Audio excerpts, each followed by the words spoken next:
إن الحمد لله نحمده ونستعينه ونستغفره ونؤمن به ونتوكل عليه ونعوذ بالله من شرور أنفسنا ومن سيئات أعمالنا من يهده الله فلا مضل له ومن يضلل فلا هادي له أشهد أن لا إله إلا الله وحده لا شريك له وأشهد أن محمدًا عبده ورسوله أرسله بالهدى ودين الحق ليظهره على الدين كله ولو كره المشركون اللهم صل على محمد وعلى آل محمد كما صليت على إبراهيم وعلى آل إبراهيم اللهم بارك على محمد وعلى آل محمد كما باركت على إبراهيم وعلى آل إبراهيم إنك حميد مجيد أما بعد فإن خير الحديث كتاب الله وخير الهدي هدي محمد صلى الله عليه وسلم وشر الأمور محدثاتها وكل محدثة بدعة وكل بدعة ضلالة وكل ضلالة في النار يا أيها الناس أوصيكم أولا بتقوى الله أعوذ بالله من الشيطان الرجيم بسم الله الرحمن الرحيم يا أيها الذين آمنوا اتقوا الله حق تقاته ولا تموتن إلا وأنتم مسلمون ബഹുമാന്യരായ സത്യവിശ്വാസി വിശ്വാസിനികളെ,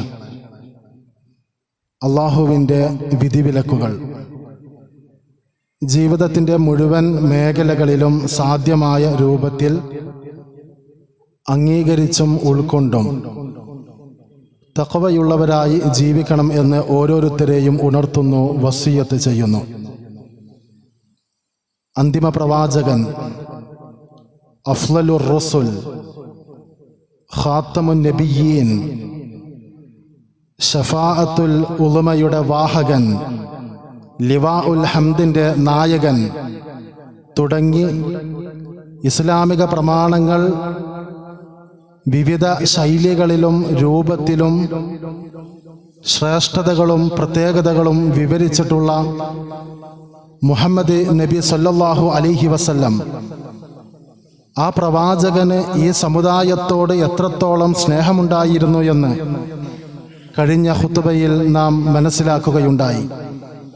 വിശുദ്ധ ഖുർആൻ നബി സല്ലല്ലാഹു അലൈഹി വസല്ലമയുടെ മനോഭാവത്തെക്കുറിച്ച് സൂചിപ്പിച്ചിരുന്ന ആ ആയത്ത്, അസീസുൻ അലൈഹി മാ അനിത്തും ഹരീസുൻ അലൈക്കും, നിങ്ങളുടെ കാര്യങ്ങളിൽ അതീവ താല്പര്യമുള്ള, നിങ്ങൾക്കെന്തെങ്കിലും ഒരു പ്രയാസങ്ങളോ പ്രതിസന്ധികളോ ഉണ്ടാകുന്നതിൽ അളവറ്റ ഉത്കണ്ഠയുള്ളവനാണ് പ്രവാചകൻ സല്ലല്ലാഹു അലൈഹി വസല്ലമ എന്ന വിശുദ്ധ ഖുർആനിൻ്റെ ആ വാചകവും അതോടനുബന്ധിച്ചുള്ള നബി സല്ലല്ലാഹു അലൈഹി വസല്ലമയുടെ ചരിത്രത്തിൽ നിന്നുള്ള ഏകദേശം 15 സംഭവങ്ങളാണ് കഴിഞ്ഞ ഖുത്ബയിൽ നമ്മൾ ഭാഗികമായും പൂർണ്ണമായും കേൾക്കുകയും മനസ്സിലാക്കുകയും ചെയ്തിട്ടുള്ളത്. നമ്മെ അത്രമേൽ സ്നേഹിച്ച നബി സല്ലല്ലാഹു അലൈഹി വസല്ലമയെ നമ്മുടെ ജീവനേക്കാളേറെ സ്നേഹിക്കുക, ആദരിക്കുക, സ്വലാത്ത് ചൊല്ലുക, അവിടുത്തെ ജീവചരിത്രം പഠിക്കുക, പ്രവാചകന്റെ പ്രത്യേകതകളും പ്രവാചക ജീവിതത്തിലെ മുഅ്ജിസാത്തുകളും മനസ്സിലാക്കുക, ജീവിത സന്ദേശം ലോകത്തിന് പരിചയപ്പെടുത്തുക, നബി സല്ലല്ലാഹു അലൈഹി വസല്ലമയുടെ ജീവിതവുമായി ബന്ധപ്പെട്ട വിമർശനങ്ങളുടെ വസ്തുതകൾ കൃത്യമായി ഉൾക്കൊള്ളുക, ഹദീസ് പഠിക്കുക, നബിചര്യ പിൻപറ്റുക തുടങ്ങി നമ്മുടെ ജീവിതത്തിൽ നബി സല്ലല്ലാഹു അലൈഹി വസല്ലമയോട് നമുക്ക് തിരിച്ചുണ്ടാവേണ്ട ഉത്തരവാദിത്തങ്ങൾ ഇസ്ലാമിക പ്രമാണങ്ങൾ വലിയ ഗൗരവത്തോടു കൂടി നമ്മുടെ മുമ്പിൽ വിശദീകരിച്ചിട്ടുണ്ട്. ആ കടമകൾ ഓരോന്നും സത്യസന്ധമായും ആത്മാർത്ഥമായും സമ്പൂർണമായും ജീവിതത്തിൽ നിറവേറ്റിയവർ സ്വഹാബയാണ്. ആ സ്വഹാബത്തിന് നബി സല്ലല്ലാഹു അലൈഹി വസല്ലമയോടുണ്ടായിരുന്ന അളവറ്റ സ്നേഹം ചരിത്രം സാക്ഷ്യം വഹിച്ചതാണ്. അത് നബി സല്ലല്ലാഹു അലൈഹി വസല്ലമയുടെ കൂടെയുള്ള ഇസ്ലാമിക സൊസൈറ്റിയിൽപ്പെട്ട ആളുകൾ മാത്രമായിരുന്നില്ല. അവിശ്വാസികളായ ആളുകൾ പോലും നബി സല്ലല്ലാഹു അലൈഹി വസല്ലമയോട് സ്വഹാബത്തിനുണ്ടായ അദമ്യമായ ആ സ്നേഹത്തിന്റെ പ്രകടനങ്ങൾ കണ്ട് ആശ്ചര്യപ്പെട്ടത് അവർ പങ്കുവച്ച വാചകങ്ങൾ മറഅയ്തു മിനന്നാസി അഹദൻ യുഹിബ്ബു അഹദൻ കഹുബ്ബി അസ്ഹാബി മുഹമ്മദിൻ മുഹമ്മദ. കിസ്റ കൈസർ ചക്രവർത്തിമാരുടെ ദർബാറുകളിൽ കയറിയിറങ്ങിയ ആളുകൾ അവിടങ്ങളിലൊന്നും കണ്ടിട്ടില്ലാത്ത മനോഹരമായ ഒരു കാഴ്ചയെ സംബന്ധിച്ച് വിശദീകരിക്കുന്നു. ലോകത്തേതെങ്കിലും ഒരു വ്യക്തിയെ ഒരു സംഘം ഇതുപോലെ സ്നേഹിക്കുന്നത്, ഒരു നായകനെ ഒരു സമുദായം ഇതുപോലെ സ്നേഹിക്കുന്നത് ഞങ്ങൾ ഒരു സ്ഥലത്തും കണ്ടിട്ടില്ല എന്നാണ്. നബി സല്ലല്ലാഹു അലൈഹി വസല്ലമയോടുള്ള സ്വഹാബത്തിന്റെ സ്നേഹം അവരുടെ മനസ്സുകളിലോ ചിന്തകളിലോ ഒതുങ്ങി നിന്നതല്ല. പ്രവാചകൻ രോഗിയായി തളർന്നപ്പോൾ പ്രവാചകനോട് സഹതാപമുണ്ടായി പങ്കുവെച്ചതല്ല. നബി സല്ലല്ലാഹു അലൈഹി വസല്ലമയുടെ മരണം കഴിഞ്ഞപ്പോൾ മരണപ്പെട്ട പ്രവാചകന്റെ ജീവിതത്തെക്കുറിച്ചുള്ള ഏതെങ്കിലും നന്മകൾ, മനോഹാരിതകൾ ആ സന്ദർഭങ്ങളിൽ പങ്കുവെച്ചതല്ല. മറിച്ച് പ്രവാചകന്റെ ചാരെ ജീവിച്ചവർ, പ്രവാചകനെ കൺകുളിർക്കെ അറിഞ്ഞവർ, പ്രവാചക ജീവിതത്തിന്റെ സന്തോഷങ്ങളിലും സന്താപങ്ങളിലും പ്രവാചകനോടൊപ്പം നിഴലായി വർത്തിച്ചവർ, നബി സല്ലല്ലാഹു അലൈഹി വസല്ലമയുടെ ജീവിതത്തെ സാക്ഷ്യപ്പെടുത്തിയതും ആ പ്രവാചകനോടുള്ള അവരുടെ സ്നേഹം പങ്കുവെച്ചതും ഇസ്ലാമിക ചരിത്രം നമ്മുടെ മുമ്പിൽ വിശദീകരിക്കുന്നുണ്ട്. ആ സ്വഹാബത്ത്, പ്രവാചകനെ അത്രമേൽ സ്നേഹിച്ച സ്വഹാബിമാർ നബിദിനം ആചരിച്ചിരുന്നില്ല എന്നാണ് ചരിത്രം പഠിപ്പിക്കുന്നത്. എന്തുകൊണ്ടാണ് സ്വഹാബിമാർ റബീഉൽ അവ്വലിനോ റബീഉൽ അവ്വൽ 12-നോ പ്രത്യേകമായി മുഹമ്മദ് നബി സല്ലല്ലാഹു അലൈഹി വസല്ലമയോടുള്ള ഒരു സ്നേഹപ്രകടനം പങ്കുവെക്കാതെ പോയത്? അവർക്ക് പ്രവാചകനോട് സ്നേഹമുണ്ടായിരുന്നില്ലേ? പ്രവാചകനെ അത്രമേൽ സ്നേഹിച്ചവർ, പ്രവാചകനോടുള്ള സ്നേഹവും ആദരവും പ്രകടിപ്പിച്ചവർ എന്തുകൊണ്ടായിരിക്കാം റബീഉൽ അവ്വൽ 12-നോ റബീഉൽ അവ്വൽ മാസത്തിനോ ഏതെങ്കിലും രൂപത്തിൽ പ്രവാചകനോടുള്ള സ്നേഹപ്രകടനം പങ്കുവെക്കാതെ പോയത് എന്നത് നമ്മൾ ഗൗരവമായി ചിന്തിക്കേണ്ടതാണ്. ഉഹദിന്റെ രണഭൂമിയിൽ നബി സല്ലല്ലാഹു അലൈഹി വസല്ലമയ്ക്കെതിരെ ശത്രുക്കൾ എഴുതിവിടുന്ന അമ്പുകൾക്ക് സ്വന്തം ശരീരത്തെ പരിചയാക്കി നിർത്തിയ അബൂ ത്വൽഹ റളിയല്ലാഹുവിന്റെ ചരിത്രം ഇസ്ലാമിക ചരിത്രത്തിൽ കോൾമയർ കൊള്ളിക്കുന്ന സംഭവമാണ്. ആ അബൂ ത്വൽഹ റളിയല്ലാഹു അൻഹു പ്രവാചകനെ സ്വന്തം ജീവൻ കൊണ്ട് പ്രവാചകന് കാവൽ നിന്ന സ്വഹാബിയാണ്. പ്രവാചകനോട് എത്രമേൽ അദ്ദേഹത്തിന് സ്നേഹമുണ്ടായിരുന്നു എന്നതിന് മറ്റൊരു വിശദീകരണം ആവശ്യമില്ല. ആ അബൂ ത്വൽഹ റളിയല്ലാഹു നബിദിനം ആചരിച്ചിട്ടില്ല. എന്തുകൊണ്ട്? അദ്ദേഹത്തിന് പ്രവാചകനോട് സ്നേഹമുണ്ടായിരുന്നില്ല എന്ന് ആർക്കെങ്കിലും പറയാൻ സാധിക്കുമോ? അദ്ദേഹത്തിന്റെ ശരീരത്തിൽ 70ഓളം മുറിവുകൾ പറ്റിയ ആ ചരിത്ര നിമിഷം പോലും പ്രവാചകനോടുള്ള അദ്ദേഹത്തിന്റെ സ്നേഹം പ്രകടിപ്പിക്കുമ്പോൾ ആ സ്വഹാബിമാരൊന്നും പ്രവാചകനോടുള്ള സ്നേഹപ്രകടനത്തിന് റബീഉൽ അവ്വൽ എന്ന മാസത്തെ റബീഉൽ അവ്വലിന്റെ 12-ന് പ്രത്യേകമായി പരിഗണിക്കുകയും അന്ന് പ്രത്യേകമായ ഏതെങ്കിലും സ്നേഹപ്രകടനം നടത്തിയ യാതൊരു രേഖയുമില്ല. ഇവിടെ നമ്മൾ ഗൗരവമായി ഈ വിഷയത്തെ കൃത്യമായി വിശകലനം ചെയ്യേണ്ടതുണ്ട്. നബി സല്ലല്ലാഹു അലൈഹി വസല്ലമയെ അവർ ജീവനേക്കാളേറെ സ്നേഹിച്ചിട്ടുണ്ട്. പക്ഷെ ആ സ്നേഹപ്രകടനത്തിൽ റബീഉൽ അവ്വൽ മാസത്തിന് റബീഉൽ അവ്വൽ 12-ൽ ഒരു പ്രത്യേകമായ ഒരു കർമ്മ പരിപാടികൾ അവർ ആവിഷ്കരിച്ചിട്ടില്ല. എന്താണ് അതിന്റെ കാരണം? ദീനുമായി ബന്ധപ്പെട്ട കാര്യങ്ങൾ, മതപരമായ അമലുകൾ ചെയ്യുമ്പോൾ അവിടെ കൃത്യമായ ഒരു മാർഗരേഖ പാലിക്കണമെന്ന് നബി സല്ലല്ലാഹു അലൈഹി വസല്ലമയിൽ നിന്ന് അവർ മനസ്സിലാക്കിയിരുന്നു. ഇന്ന് ചില ആളുകൾ പറയാറുള്ളത്, ഇന്ന് പല ആളുകൾക്കും ഇന്ന് സലഫി പള്ളികളിലെ ഖുതുബക്ക് തന്നെ കയറാൻ ഒരു പ്രയാസം ഉണ്ടാവും.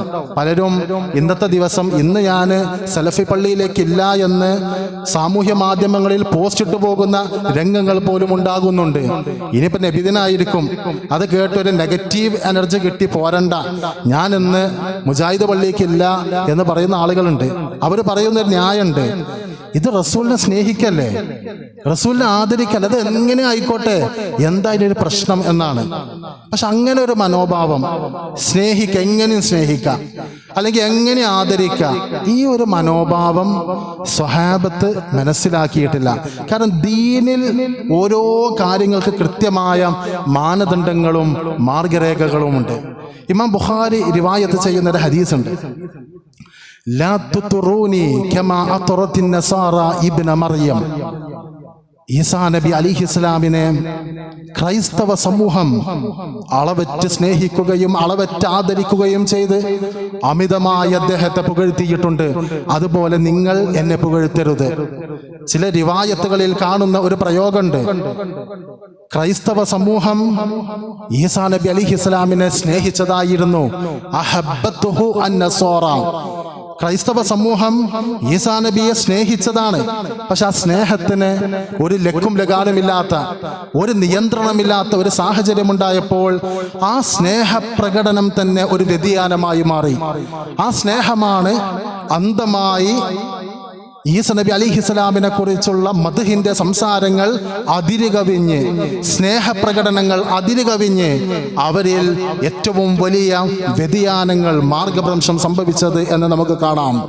അതുകൊണ്ടാണ് നബി സല്ലല്ലാഹു അലൈഹി വസല്ലമ പറഞ്ഞത്, ഫഇന്നമാ അന അബ്ദുഹു, തീർച്ചയായും ഞാൻ അള്ളാഹുവിന്റെ ദൂതർ മാത്രമാണ്.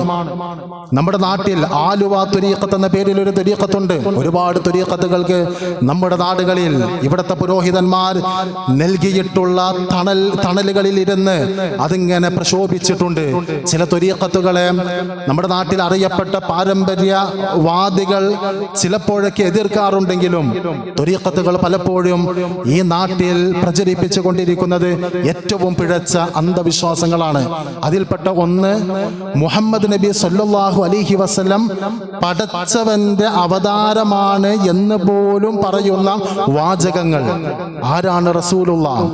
ശരീരത്തിൽ രക്തം സഞ്ചരിക്കുന്ന, ശരീരത്തിൽ ഒരു മനുഷ്യന്റെ സൃഷ്ടിപരമായ എല്ലാ പ്രത്യേകതകളുമുള്ള മുഹമ്മദ് നബി സല്ലല്ലാഹു അലൈഹി വസല്ലമയെ സംബന്ധിച്ച് മറ്റു മതങ്ങളിൽ, മറ്റു ദർശനങ്ങളിലുള്ള അവതാര സങ്കല്പങ്ങളെ കൂട്ടിയിണക്കി നബി സല്ലല്ലാഹു അലൈഹി വസല്ലമയോടുള്ള മഹബ്ബത്ത് അതിങ്ങനെ പൊട്ടിയൊലിക്കുന്ന കാഴ്ചകൾ നമ്മൾ കാണുന്നുണ്ട്.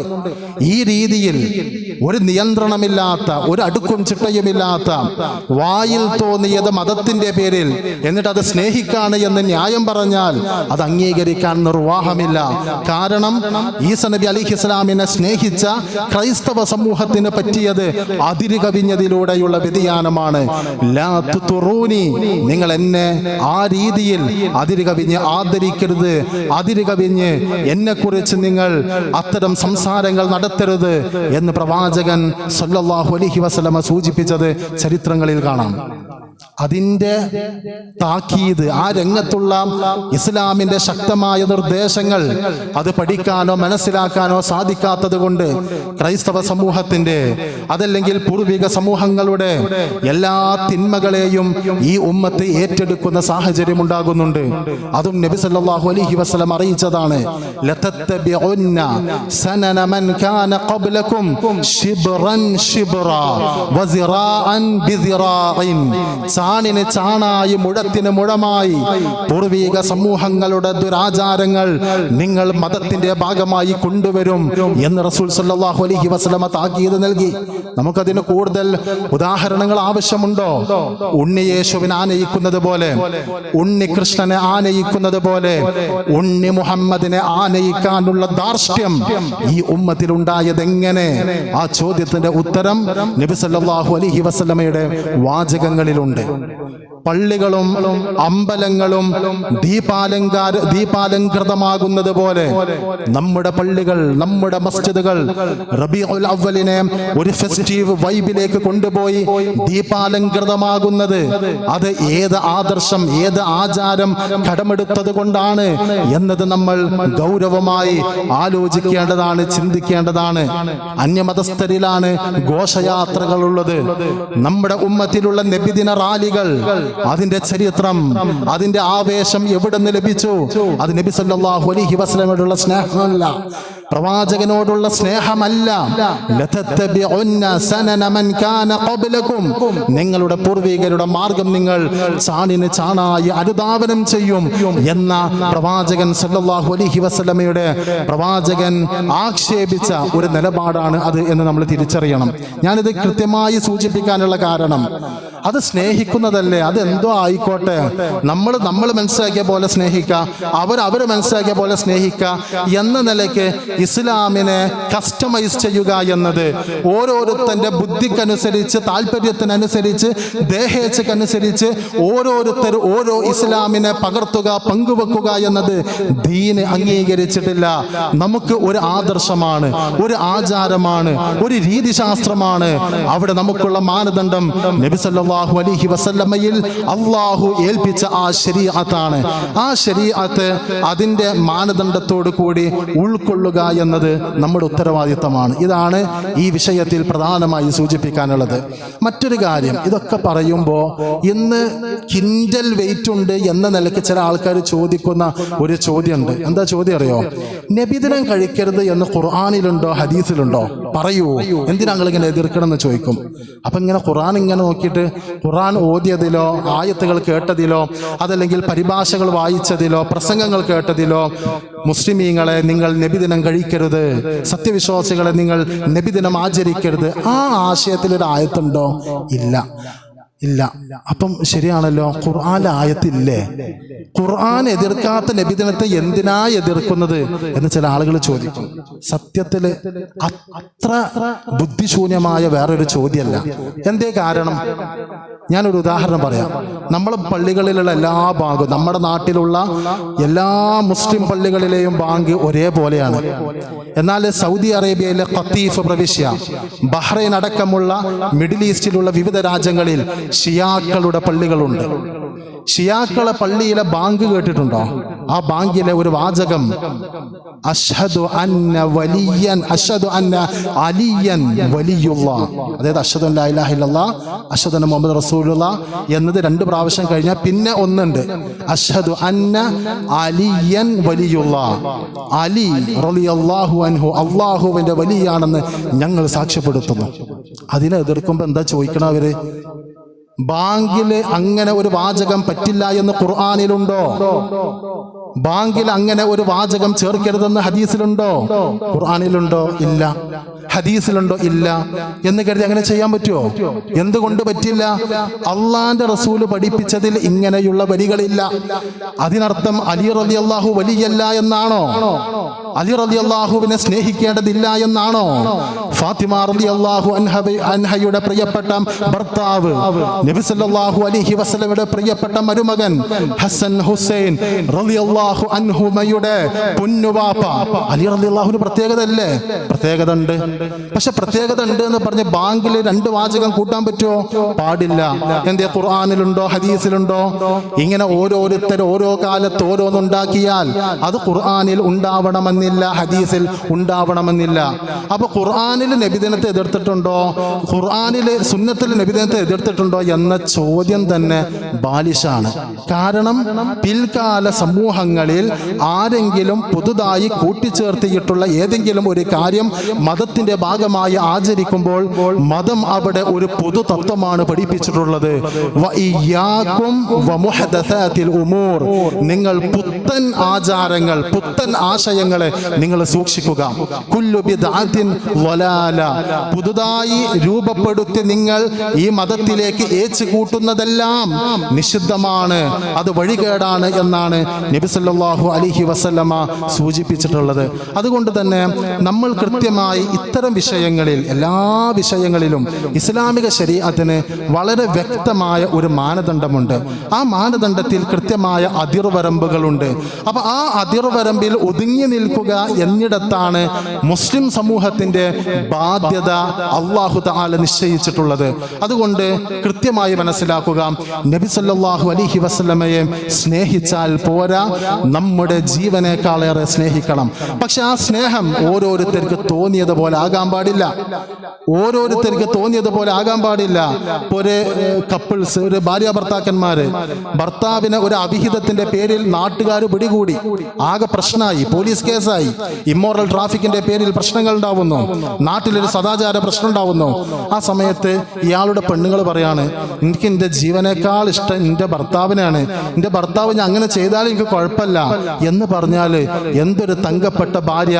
ഭർത്താവിനെ ഭാര്യമാർ ഇങ്ങനെയാണ് സ്നേഹിക്കേണ്ടത്, ഇതും സ്നേഹമാണ്, അനശ്വര സ്നേഹമാണ് എന്ന് ആരെങ്കിലും പറയുന്നുണ്ടെങ്കിൽ അതിന് എന്തെങ്കിലും മൂല്യമുണ്ടോ? നമുക്കിതിനൊരു മാനദണ്ഡം ആവശ്യമുണ്ട്. ഓരോരുത്തർ അവരിഷ്ടത്തിനല്ല സ്വാതന്ത്ര്യവും സ്നേഹവും ആദരവും നിശ്ചയിക്കേണ്ടത്. നമ്മൾ അബ്ദുകളാണ്. അബ്ദ് എന്ന് പറഞ്ഞാൽ അള്ളാഹു നിശ്ചയിച്ച നിയമമനുസരിച്ച് ജീവിക്കാൻ വിധേയപ്പെട്ടവർ. അത് നമ്മുടെ ഉത്തരവാദിത്തമാണ്. അതിന് നമ്മൾ തയ്യാറാണെങ്കിൽ നമ്മൾ അബ്ദുള്ള, അള്ളാഹുവിന്റെ അടിമയാവും. ഇല്ലെങ്കിൽ നമ്മൾ അബ്ദു ശൈത്താൻ, പിശാചിന് വഴിപ്പെടുന്ന, ദേഹേച്ഛയ്ക്ക് അടിമപ്പെട്ട് അള്ളാഹുവിനെ ധിക്കരിച്ച് പിശാചിന്റെ വഴികളിലേക്ക്, പൈശാചിക വഴികളിലേക്ക് പോകുന്ന പിശാചിന്റെ അടിമകളായി നമ്മൾ മാറും. നമ്മൾ ചിന്തിക്കുക, നമ്മുടെ വഴി, നമ്മുടെ മാർഗം, നമ്മുടെ മാനദണ്ഡം എന്തായിരിക്കണം എന്നത് നമ്മൾ വലിയ ഗൗരവത്തിൽ മനസ്സിലാക്കണം. അല്ലാഹു സുബ്ഹാനഹു വ തആല നമുക്ക് പ്രവാചകൻ സല്ലല്ലാഹു അലൈഹി വസല്ലമയിലൂടെ കൈമാറിയിട്ടുള്ള ഏറ്റവും ഉന്നതമായ ഈ ഒരു മതം, ആ മതത്തെ അതിൻ്റെ തെളിമയോടെ നമ്മൾ മനസ്സിലാക്കുകയും ഉൾക്കൊള്ളുകയും ജീവിതത്തിൽ പകർത്തുകയും ചെയ്യണം. ബിദ്അത്തുകളെ, ബിദ്അത്ത് എന്ന് പറയുന്നത് ഈ മൈക്ക് സിസ്റ്റം ഉപയോഗിക്കുന്നതല്ല ബിദ്അത്ത്, അതല്ലെങ്കിൽ ഇന്നത്തെ കാലത്ത് റെഡിമെയ്ഡ് ഡ്രസ്സുകൾ ധരിക്കുന്നതല്ല ബിദ്അത്ത്, ഈ ഭൗതികമായ നമ്മുടെ ഏതെങ്കിലും സംവിധാനങ്ങൾ ഉപയോഗപ്പെടുത്തുന്നതല്ല ബിദ്അത്ത്. ബിദ്അത്ത് എന്ന് പറഞ്ഞാൽ മതത്തിൽ ഖുർആനിന്റെ ഹദീസിന്റെ ആശയങ്ങളോട് ചേരുന്നു എന്ന് സാദൃശ്യപ്പെടുത്തുന്നതും എന്നാൽ നബിയോ സഹാബത്തോ ചെയ്തിട്ടില്ലാത്തതുമായ പുതിയ ആചാരം, പുതിയ ആഘോഷം, പുതിയ ആരാധന, പുതിയ അനുഷ്ഠാനം, അതാണ് ബിദ്അത്ത്. അതല്ലാതെ വെള്ളിയാഴ്ച ദിവസം ബിരിയാണിയാണോ കഴിക്കേണ്ടത്, ബിരിയാണി കഴിക്കൽ ബിദ്അത്ത്, റസൂലുള്ള കാരക്കയാണ് തിന്നത്, കാരക്ക തിന്നൽ സുന്നത്ത്, അങ്ങനെയല്ല ഇതിന്റെ ചർച്ചകൾ എന്നത് നമ്മൾ പ്രത്യേകം മനസ്സിലാക്കുക. നമ്മുടെ ജീവിതത്തിന്റെ ഭൗതികമായ ആവശ്യങ്ങൾക്ക് നമ്മൾ ഉപയോഗപ്പെടുത്തുന്ന മാധ്യമങ്ങളെ കുറിച്ചല്ല നമ്മൾ പറയുന്നത്, ചർച്ച ചെയ്യുന്നത്. ദീന് എന്ന നിലക്ക് മതത്തിന്റെ ഭാഗമായി നമ്മൾ ചെയ്യുന്ന കാര്യങ്ങൾ അത് ഖുർആനിന്റെ അടിസ്ഥാനത്തിൽ, ഹദീസിന്റെ അടിസ്ഥാനത്തിൽ, ഇത്തിബാഇന്റെ അടിസ്ഥാനത്തിൽ, സ്വഹാബത്ത് ജീവിതത്തിൽ ആചരിച്ചതിന്റെ അടിസ്ഥാനത്തിൽ എന്ന വ്യക്തമായ മാനദണ്ഡത്തിൽ ഒതുങ്ങി നിൽക്കുന്നതാവണം. അല്ലാഹു സുബ്ഹാനഹു വ തആല ആ രംഗത്ത് ഇസ്ലാമികമായ മൂല്യങ്ങളെ ചേർത്ത് പിടിച്ച് അല്ലാഹു ഇഷ്ടപ്പെടുന്ന, നബി സല്ലല്ലാഹു അലൈഹി വസല്ലം സ്വീകരിക്കണമെന്ന് ആഹ്വാനം ചെയ്ത ആ വഴികളിലൂടെ മുന്നോട്ട് പോകുവാൻ നമുക്ക് ഓരോരുത്തർക്കും തൗഫീഖ് നൽകി അനുഗ്രഹിക്കുമാറാകട്ടെ.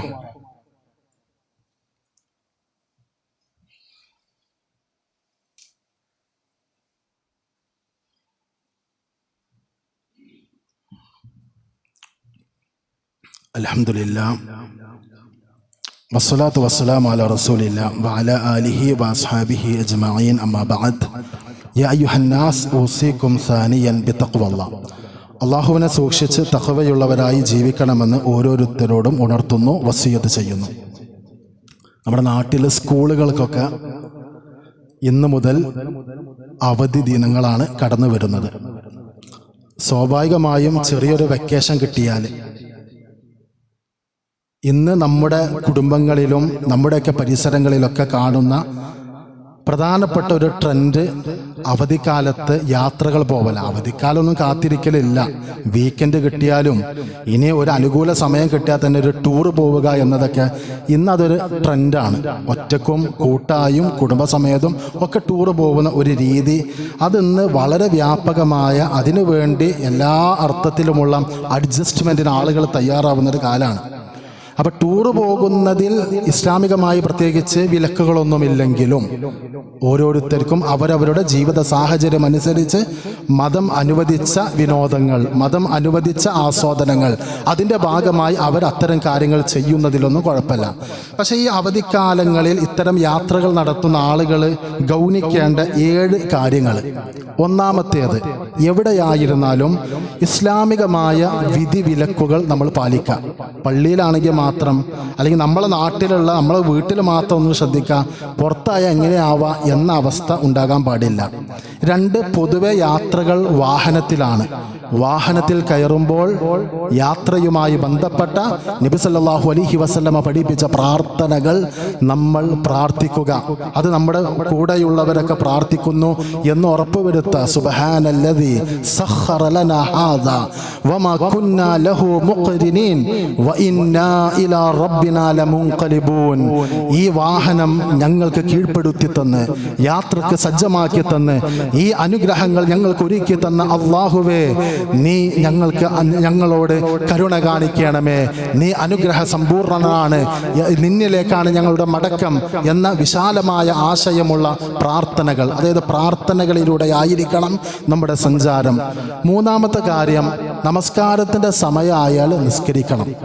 യാത്രക്കാർക്ക് ഖസ്ർ അടക്കമുള്ള ആ സംവിധാനത്തിലുള്ള ഇളവുകൾ മതത്തിലെ വിധികളാണ്. ആ വിധികൾ ആവശ്യമാകുന്ന ഘട്ടങ്ങളിൽ ഉപയോഗപ്പെടുത്തുക. ഏതായാലും നമസ്കാരം പാഴാവുന്ന, നഷ്ടപ്പെടുത്തുന്ന, ഉപേക്ഷിക്കുന്ന ഒരു സാഹചര്യം ഒരിക്കലും പാടില്ല. 4-ാമത്തെ കാര്യം, നമ്മുടെ പണം ദൂർത്തടിച്ച് കളയുന്ന സാഹചര്യം ഉണ്ടാവരുത്. നമ്മളെ പണം അത് നമ്മുടെ സ്വപ്നങ്ങളും ആഗ്രഹങ്ങൾക്കും ഇഷ്ടങ്ങൾക്കും വേണ്ടി മാത്രമല്ല, നമ്മുടെ കൂടപ്പിറപ്പുകളെ, നാട്ടിലുള്ള പലരെയും ചേർത്ത് പിടിക്കാൻ കൂടിയുള്ളതാണ് നമ്മുടെ പണം. സ്വതക്കകൾ നൽകാൻ, കടം നൽകി സഹായിക്കാൻ, സമ്മാനങ്ങളായി ഹദിയകൾ നൽകാനൊക്കെ നമ്മുടെ സമ്പത്തിൻ്റെ ഒരു ചെറിയ വിഹിതമെങ്കിലും മാറ്റിവെക്കുന്ന രീതികൾ നമുക്കുണ്ടാവണം. ടൂറടിച്ച് പോക്കറ്റ് കാലിയായി ഇനി എനിക്കൊന്നും ചെയ്യാൻ കഴിയൂല എന്ന് പറയുന്ന ഒരു രീതി നമ്മുടെ ഒരു സംസ്കാരത്തിന് യോജിച്ചതല്ല എന്ന് ഓർക്കുക. 5-ാമത്തെ കാര്യം, അപകടങ്ങൾ വരുത്തി വെക്കാതിരിക്കുക. അപ്പം അപകടങ്ങൾ തന്നെ ഇന്ന് 2 തരാണ്. ഒന്ന് അപകടം പിണഞ്ഞു എന്ന് പറയുന്നത്, മറ്റൊന്ന് മാൻ മെയ്ഡ് ഡിസാസ്റ്റർ എന്നൊക്കെ പറയുന്ന പോലെ നമ്മൾ കാരണമുണ്ടായ അപകടങ്ങൾ ഉണ്ടാവും. ഒരുത്തൻ ഫോൺ വിളിച്ച് കൂടുതൽ ആൾക്കാരായിട്ട് സംസാരിച്ച് അല്ലെങ്കിൽ ചാറ്റ് ചെയ്ത് ഡ്രൈവ് ചെയ്യുക, അതിൻ്റെ ഇടയ്ക്ക് അപകടം പറ്റി. അതൊക്കെ പഠിച്ചവൻ്റെ ഓരോ വിധിയെ, എന്തായാലേ പഠിച്ചവനെ എങ്ങനെയൊക്കെയാണല്ലോ പരീക്ഷിക്കണേ എന്ന് അതിനെക്കുറിച്ച് പറഞ്ഞിട്ട് കാര്യമുണ്ടോ? അവൻ അങ്ങനെ ചെയ്യണമെന്നത് പടച്ചവൻ വിധിച്ചതാണ്. പക്ഷെ ആ പണി ചെയ്തതാരാ? അവന്റെ പോരായ്മയാണ്, അവന്റെ നിരുത്തരവാദിത്താണ് എന്ന് നമുക്കറിയാവുന്നത് പോലെ യാത്രാവേളകളിൽ നമ്മൾ ജാഗ്രത കാണിക്കുക. പ്രത്യേകിച്ച് അമിത വേഗത, വളവുകളിൽ, മഴയുള്ള സന്ദർഭങ്ങളിൽ അമിത വേഗത നമ്മൾ ഒരിക്കലും തന്നെ നമുക്ക് യോജിച്ചല്ല. ഒന്ന്, നമ്മുടെ നാട്ടിലുള്ള വാഹനങ്ങൾക്ക് വലിയ വേഗതയിൽ പോകാനുള്ള കപ്പാസിറ്റി ഇല്ല. വേഗത ഉണ്ടെങ്കിൽ തന്നെ അത് നിയന്ത്രണ വിധേയമാക്കാവുന്ന ഏത് ABS സിസ്റ്റം ആണെങ്കിലും പതറാതെ വണ്ടി പിടിച്ചു നിർത്തുവാനുള്ള ശേഷി നമ്മുടെ നാട്ടിലെ റോഡിൻ്റെ ഫ്രിക്ഷനും റോഡിൻ്റെ വളവും ആ ഭൂമിശാസ്ത്രപരമായ കയറ്റിറക്കങ്ങളിലൊക്കെ വലിയ പ്രയാസമാണ്. അതുകൊണ്ട് വേഗത ഗൗരവപ്പെട്ടതാണ്. ഞാൻ മുമ്പ് ഈ പള്ളിയിലെ ഖുത്ബയിൽ പറഞ്ഞു എന്നാണ് ഞാൻ ഓർക്കുന്നത്. സൗദി അറേബ്യയിലൊക്കെ വളവും തിരിവുമില്ലാത്ത ദീർഘമായ പാതകൾ, ആ പാതകളിൽ പോലും സ്പീഡ് ലിമിറ്റ് അതിൻ്റെ ബോർഡ് നിശ്ചയിച്ചിട്ടുണ്ടാവും. എന്നിട്ട് അവിടെ പണ്ഡിതന്മാരുടെ ചില ഫത്വകളുടെ ഉദ്ധരണികൾ എഴുതിയിട്ടുണ്ട്. എന്താണെന്നറിയോ? ഒരു സ്ഥലത്ത് ഒരു വേഗതയുടെ അളവ് നിശ്ചയിച്ചിട്ടുണ്ട്, അതിനേക്കാൾ വേഗത സഞ്ചരിക്കുകയും അതിൻ്റെ ഭാഗമായി വാഹനത്തിന് നിയന്ത്രണം നഷ്ടപ്പെടുകയോ വാഹനം കത്തിയമരുകയോ ചെയ്തുകൊണ്ട് അപകടം സംഭവിച്ചാൽ അവരുടെ മരണം അപകട മരണമല്ല, ആത്മഹത്യയാണ് എന്നത് അവർ ഗൗരവമായി ചിന്തിക്കണമെന്നാണ്. ഒരു സ്ഥലത്ത് 80 സ്പീഡാണ് ലിമിറ്റെങ്കിൽ അവിടെ 130-140 ചവിട്ടി വിടുക എന്നത് ഒരു ഫയർഫോഴ്സ് പോണതോ ആംബുലൻസ് പോകുന്നതോ അല്ലെങ്കിൽ ഒരു ഹോസ്പിറ്റൽ കേസിൽ പോകുന്നതോ അല്ല ഞാൻ സൂചിപ്പിക്കുന്നത്. അല്ലാത്ത നിലയ്ക്കുള്ള ഈ റാഷ് ഡ്രൈവിംഗ് എന്ന് പറയുന്നത് അത് വലിയ ഗൗരവത്തോടു കൂടി നമ്മൾ നിയന്ത്രിക്കേണ്ടതാണ്. മറ്റൊന്ന്, ഉറക്കവും ക്ഷീണവും ഉണ്ടാകുമ്പോൾ ഡ്രൈവ് ചെയ്യാതിരിക്കാം. ഡ്രൈവ് ചെയ്യുന്നവർക്ക് ഈഗോ വർക്കൗട്ട് ആവുന്ന ഒരു സമയം, ഉറക്ക് വരുമ്പോൾ വണ്ടി ഒന്നും ഇങ്ങനെ ആടിയുലയും. ഒപ്പല്ലൊരു ചോദിക്കും, ഉറക്ക് വരുന്നുണ്ടോ? ഇല്ലല്ല, ഞാനൊക്കെ ഇതിനേക്കാൾ സമയം ഓടിക്കണ ആളാണ്, അല്ലെങ്കിൽ 12 മണിക്ക് 2 മണിക്കൊക്കെ ഉറങ്ങുന്ന ആളാണ്, എനിക്ക് ഉറക്ക് വരുന്നില്ല എന്ന് വെറുതെ ഒരു കോംപ്ലക്സിന്റെ ഭാഗമായി പറയുന്ന ആളുകളുണ്ട്. അയാളുടെ ഈഗോക്ക് വില നൽകേണ്ടി വരാ അയാളുടെ കൂടപ്പിറപ്പുകളായിരിക്കും. അപ്പൊ ചില ആൾക്കാരെ മരണത്തെക്കുറിച്ച് നമ്മൾ പറയും, മരിച്ചതിന്റെ പേരിൽ കുടുംബക്കാർ സങ്കടപ്പെടാല്ലാതെ ആ സങ്കടത്തിന് അവൻ അർഹനല്ലായിരുന്നു എന്ന് ചില മരണങ്ങളെ കുറിച്ച് ചിലരൊക്കെ പറയുന്നതൊക്കെ പറയാൻ പറ്റുമെന്നത് മറ്റൊരു വിഷയം. പക്ഷെ അങ്ങനെയൊക്കെ പറയിപ്പിക്കുന്ന ഒരു മരണം ഒരിക്കലും തന്നെ ശരിയല്ലല്ലോ, അത് നമ്മൾ ഗൗനിക്കണം. 6ാമത്തെ കാര്യം, ഇപ്പൊ ഓടിക്കൊണ്ടിരിക്കുന്ന വാഹനങ്ങൾക്ക് തീ പിടിച്ച് യാത്രക്കാർ കത്തിയമർന്ന കാഴ്ചകൾ കോഴിക്കോടടക്കം നമ്മുടെയൊക്കെ നാട്ടിൻപുറങ്ങളിൽ ഈ മോങ്ങത്ത് വാഹനം കത്തിയത്, അരീക്കോടും മലപ്പുറത്തുമൊക്കെ അത്തരം ഒരുപാട് അപകടങ്ങൾ നമ്മൾ കാണുന്നുണ്ട്. അതുകൊണ്ട് നമ്മൾ ഉപയോഗപ്പെടുത്തുന്ന കാര്യങ്ങളുടെ സുരക്ഷ നമ്മൾ ശ്രദ്ധിക്കണം. ഇപ്പൊ മദീനത്തൊരു വീട്ടിൽ തീ പടർന്ന് അപകടം പിണഞ്ഞപ്പോൾ റസൂൽ സല്ലല്ലാഹു അലൈഹി വസല്ലം പറഞ്ഞത്, രാത്രി സമയത്ത് നിങ്ങൾ ഉറങ്ങുമ്പോൾ വിളക്ക് അണക്കണമെന്നാണ്. അപകട സാധ്യതകൾക്കുള്ള യാതൊരു ക്രമവും നമ്മുടെ വീടുകളിൽ, താമസ സ്ഥലങ്ങളിൽ, നമ്മുടെ ചുറ്റുപാടുകളിൽ ഉണ്ടാകരുത് എന്നാണ്. അപ്പൊ നമ്മുടെ വാഹനത്തിന്റെ ടയറ്, അതിന്റെ ബ്രേക്ക്, അതിന്റെ എൻജിൻ കണ്ടീഷന്, അതൊക്കെ നമ്മൾ കൃത്യമായി ശ്രദ്ധിക്കണം. അതിലൊക്കെ നമ്മുടെ ഒരു ശ്രദ്ധ ഉണ്ടാവണം. 7ാമത്തെ കാര്യം, ഈ വിനോദങ്ങൾക്കും ആസ്വാദനങ്ങൾക്കും അള്ളാഹു ഹറാമാക്കിയ കാര്യങ്ങൾ അടുപ്പിക്കാതിരിക്കാം. ദീന് ഇന്നൽ ഹലാല ബയ്യിൻ വ ഇന്നൽ ഹറാമ ബയ്യിൻ, ഹലാലും ഹറാമും കൃത്യമായി അറിയിക്കപ്പെട്ടിട്ടുണ്ട്. അതിൽ ഹറാമിന്റെ പരിധിയിൽ തന്നെ വരുന്ന ഒരുപാട് മേഖലകളുണ്ട്. ആ മേഖലകൾ ആസ്വാദനങ്ങളുടെ, വിനോദങ്ങളുടെ ഭാഗമായി ഒരു ടേസ്റ്റ് നോക്കാൻ, ആ ഭക്ഷണം ഒന്ന് ചവച്ച് നോക്കാൻ, അതല്ലെങ്കിൽ അതൊന്ന് കേട്ടു നോക്കാൻ, അതൊന്ന് ആസ്വദിക്കാൻ, അതിൻ്റെ ഒരു സുഖമറിയാൻ, അതിൻ്റെ ഒരു ആനന്ദം അറിയാൻ എന്ന നിലയ്ക്ക് ദീനിൽ നിഷിദ്ധമായ കാര്യങ്ങൾ ഒരു കാരണവശാലും നമ്മുടെ ജീവിതത്തിൽ ഒരു ടൂർ പോയതിൻ്റെ പേരിൽ ഉണ്ടാകാൻ പാടില്ല. പ്രത്യേകിച്ച് മുതിർന്ന കുട്ടികൾക്കൊക്കെ ഒരു ടൂർ പോകുന്നതോടുകൂടി ഒരു പ്രേമവും പ്രണയമൊക്കെ മുട്ടിട്ട് പൂവിരിഞ്ഞ് പ്രശോഭിക്കുന്ന അവസ്ഥകൾ പല ടൂറുകളുടെയും ബാക്കി പത്രമായി ഉണ്ടാവാറുണ്ട്. അതേപോലെ ടൂർ യാത്രയിൽ അല്ലെങ്കിൽ NSS ക്യാമ്പുകൾ, NSS എന്ന് ഞാൻ പറയുന്നില്ല, ക്യാമ്പുകളിൽ, റെസിഡൻഷ്യൽ ക്യാമ്പുകളിൽ അവിടുന്ന് ആദ്യമായി ലഹരി നുണയുന്ന അല്ലെങ്കിൽ ലഹരിയെക്കുറിച്ച് അറിയുന്ന, അതിൻ്റെ സ്രോതസ്സുകൾ അറിയുന്ന, അത്തരം ചെയിനുകളുമായി കണക്റ്റ് ആവുന്ന ഒക്കെ സാഹചര്യങ്ങൾ നമ്മുടെ നാടുകളിലുണ്ട് എന്നത് ആര് കണ്ണടച്ചിട്ടും കാര്യമല്ല, നിഷേധിച്ചിട്ടും കാര്യമല്ല, അതൊക്കെ ഒരു യാഥാർത്ഥ്യമാണ്. അതുകൊണ്ട് ആ കാര്യങ്ങളിലൊക്കെ സജീവമായ ശ്രദ്ധ നമുക്കുണ്ടാവണം. അല്ലാഹു സുബ്ഹാനഹു വ തആല അവൻ ഇഷ്ടപ്പെടുന്ന ജീവിതക്രമവുമായി മുന്നോട്ട് പോകുവാൻ നമുക്ക് ഓരോരുത്തർക്കും തൗഫീഖ് നൽകി അനുഗ്രഹിക്കുമാറാകട്ടെ. അല്ലാഹുവേ, ശിർക്കിൻ്റെയും ബിദ്അത്തിൻ്റെയും ഹറാമിൻ്റെയും നിഫാഖിൻ്റെയും റിയാഇൻ്റെയും അപകടകരമായ പ്രവണതകളിൽ നിന്ന് അകലം പ്രാപിച്ച് സംശുദ്ധമായ ജീവിതം നയിക്കാൻ ഞങ്ങൾക്ക് നീ പ്രാപ്തി നൽകി അനുഗ്രഹിക്കണമേ. കിതാബിനോടും സുന്നത്തിനോടും സ്വഹാബത്തിൻ്റെ ജീവിത നിലപാടുകളോടും ചേർന്ന് നിൽക്കുന്ന മാതൃകാ യോഗികളായി ജീവിക്കുവാൻ അല്ലാഹുവേ നീ ഞങ്ങൾക്ക് തൗഫീഖ് പ്രദാനം ചെയ്ത് അനുഗ്രഹിക്കണമേ. ഞങ്ങളുടെ ജീവിതത്തിലെ ഒരുപാട് ഹലാലായ ആഗ്രഹങ്ങളും മോഹങ്ങളും അത് പൂവണിയുന്ന ദുനിയാവിൻ്റെ ഹസനത്തുകൾ ആസ്വദിക്കുവാൻ അല്ലാഹുവേ നീ ഞങ്ങൾക്ക് തൗഫീഖ് പ്രദാനം ചെയ്യണമേ. ഞങ്ങളുടെ കൂട്ടത്തിൽ പലതരം പ്രയാസങ്ങളും ബുദ്ധിമുട്ടുകളും സംഘർഷങ്ങളുമായി കഴിഞ്ഞുകൂടുന്ന ഒരുപാട് ആളുകളുണ്ട്. പ്രാർത്ഥിക്കണമെന്ന് ഞങ്ങളോട് വസിയ്യത്ത് ചെയ്യുന്ന ധാരാളം ആളുകളുണ്ട്. അല്ലാഹുവേ, ഏവരുടെയും ജീവിതത്തിൽ ആഫിയത്തും ശിഫയും റഹ്മത്തും ബർക്കത്തും നൽകി അനുഗ്രഹിക്കണമേ. ആളുകളോട് മനസ്സ് തുറന്ന് പുഞ്ചിരിക്കാൻ, വിശേഷങ്ങൾ പങ്കുവെക്കാൻ, ഇസ്സത്തുള്ള ജീവിതം നയിക്കുവാൻ അല്ലാഹുവേ നീ ഞങ്ങൾക്ക് പ്രാപ്തി നൽകണമേ. ഞങ്ങളുടെ കൂട്ടത്തിൽ മരണപ്പെട്ടു പോയ മാതാപിതാക്കൾക്കും ബന്ധുമിത്രാദികൾക്കും മഗ്ഫിറത്തും മർഹമത്തും നൽകി അവർക്കും ഞങ്ങൾക്കും ജന്നാത്തുൽ ഫിർദൗസിൽ ഇടം നൽകി അനുഗ്രഹിക്കണമേ. അല്ലാഹുവേ, മുസ്ലിമായതിൻ്റെ പേരിൽ നീതി നിഷേധത്തിന് വിധേയരാവുന്ന, ഒട്ടനവധി അവകാശ ധ്വംസനങ്ങൾക്ക് വിധേയരാകുന്ന ആയിരക്കണക്കിന് 10,000-കണക്കിന് ആളുകൾ ഞങ്ങളുടെ നാടുകളിൽ, ഞങ്ങളുടെ നാടിന് പുറത്ത് വിവിധ പ്രദേശങ്ങളിൽ പ്രയാസങ്ങളിലൂടെ കടന്നു പോകുന്നുണ്ട്. അള്ളാഹുവേ, ഈ ഉമ്മത്തിന് പരീക്ഷണങ്ങളിൽ നിന്ന്, പ്രതിസന്ധികളിൽ നിന്ന് ശാശ്വതമായ മോചനം നൽകി ഇസ്സത്തോടുകൂടി ജീവിക്കുവാനുള്ള സാഹചര്യം നൽകി അനുഗ്രഹിക്കണമേ. اللهم اغفر للمؤمنين والمؤمنات والمسلمين والمسلمات والأحياء منهم والأموات إنك مجيب الدعوات يا قاضي الحاجات. اللهم أجرنا من النار. ربنا لا تزغ قلوبنا بعد إذ هديتنا وهب لنا من لدنك رحمة إنك أنت الوهاب. ربنا آتنا في الدنيا حسنة وفي الآخرة حسنة وقنا عذاب النار والحمد لله رب العالمين.